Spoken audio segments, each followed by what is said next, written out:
Episode 33. The Shibuya Incident. Gate Open.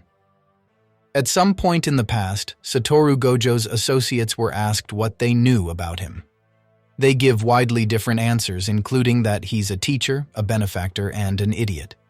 Even with varying answers, everyone agrees that Satoru Gojo is undoubtedly the strongest. In the present, on October 31st, Gojo faces off with Jogo and Hanami on the Fukutoshin platform in BF5 of the Hikaria building in Shibuya. Gojo has removed his blindfold and tells Hanami they're going to die first because he's met them twice already. He openly challenges the cursed spirits to make the next move. He reminds them that they were the ones who told him not to run and fearlessly steps up between his opponents. This provokes Jogo and Hanami to attack, but the former is surprised when Gojo touches him to parry his punch. Gojo flips Jogo over his back and avoids Hanami's attack before ripping Jogo's arm off completely. He then uses the severed flesh to absorb the impact of Hanami's follow-up punch and kicks them across the station. He throws Jogo over to join them shortly after, and Hanami realizes that Gojo has deactivated the Limitless. Hanami takes Gojo's statement about killing them first as a misdirection because he's targeting and chasing after Jogo. Believing there's no point in getting the crowd involved, Hanami decides to activate their cursed technique. Hanami doesn't realize they've made a fatal mistake, but Jogo does. While fleeing from Gojo, Jogo turns around to yell and warn Hanami not to deactivate domain amplification. This was Gojo's plan all along, to bait Hanami into activating their innate technique because it's impossible to activate it and domain amplification simultaneously. Gojo turns around with a devious smile on his face and rushes over to Hanami, grabbing onto the branches coming out of their face. Gojo reveals someone told him this was Hanami's weak spot and proceeds to brutally rip the roots completely out of Hanami's body. Jogo commends Gojo for being this powerful even without his cursed technique, while Choso tries to hit him with piercing blood only for it to be deflected by a reactivated infinity. Gojo recognizes that Choso is a death painting womb and decides to leave him for later since he's not as proactive as the others. Jogo and Hanami attack Gojo again, attempting to use domain amplification to neutralize the Limitless. Gojo warns them that this is a bad idea because he can counter by strengthening his cursed technique, and Hanami might not be up to the task. He expands the range of the infinity and targets Hanami, pinning them against the wall. Jogo tries to threaten the lives of civilians to get Gojo's attention, but he completely ignores it. The sorcerer effortlessly crushes Hanami into dust against the wall, exorcising them right before Jogo's eyes. Without a moment's hesitation, Satoru turns around and asks who's next. Geto's plan to seal Gojo requires that the cursed spirits keep him in range of prison realm for at least 1 minute. Jogo originally protested this impossible task and threatened to burn Geto, but the curse user assured him things would be fine. Currently, Jogo refuses to let Hanami's death be in vain and focuses on surviving.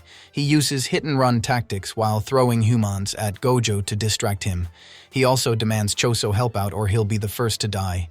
Choso begrudgingly agrees and sends more blood at Satoru, only for it to be deflected again. With Jogo on the run, Gojo knows he's already played his hand by luring the cursed spirits out and exorcising them up close. The worst-case scenario would be for his opponents to launch a wide-range attack on the crowd. Gojo acknowledges that he won't be able to save everyone, but he swears to exorcise the curses to avenge the fallen without fail. At Meiji Jingumai Station, Yuji finds a lone civilian in B5F. They reveal that everyone on this level was turned into monsters and put on the train. They were only left because the train couldn't fit anymore. Shortly after their claims, the non-sorcerer is transfigured and dies in front of Yuji, forcing him to realize that Mahito is on a train full of transfigured humans headed straight for Gojo. The train arrives on the Fukutoshin line platform, and transfigured humans spill out and attack the crowd.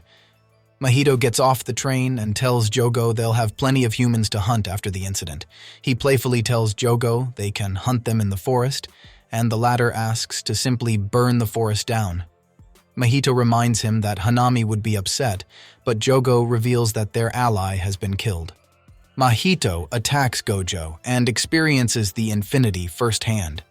He avoids Gojo's counterattack and decides to share something he finds disgusting about humans. There are far too many of them. Right on cue, Hanami's roots break apart, and numerous humans fall through the atrium into B5F, creating even more panic. Mahito and Choso add to the chaos by launching a widespread attack on the crowd, killing several civilians all around Gojo. The cursed spirits know Gojo is capable of being cold-hearted, unlike Yuji Itadori.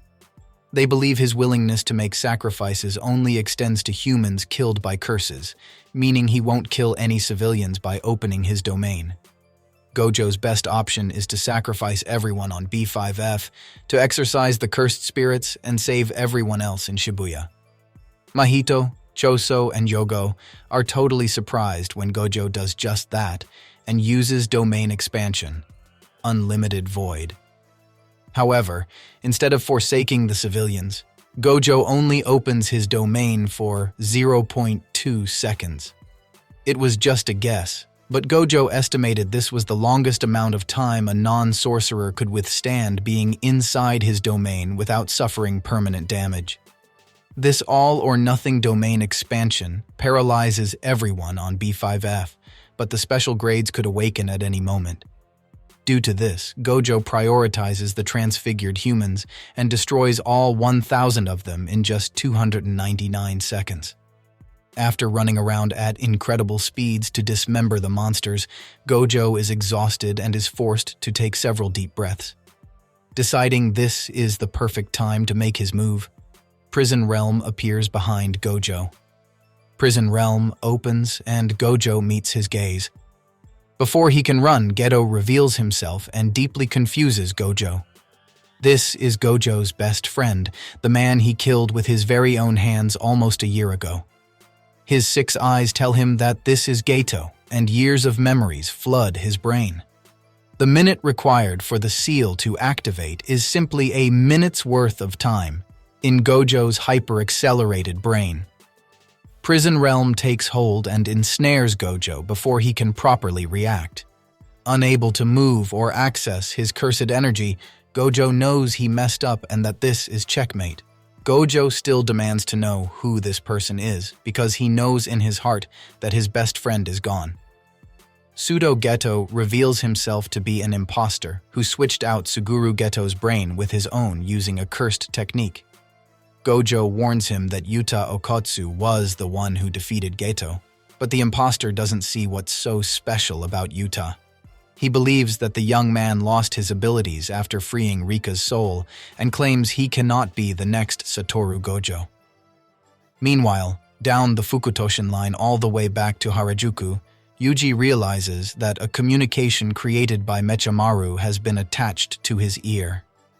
He tells Yuji to listen closely and reveals that Satoru Gojo has been sealed.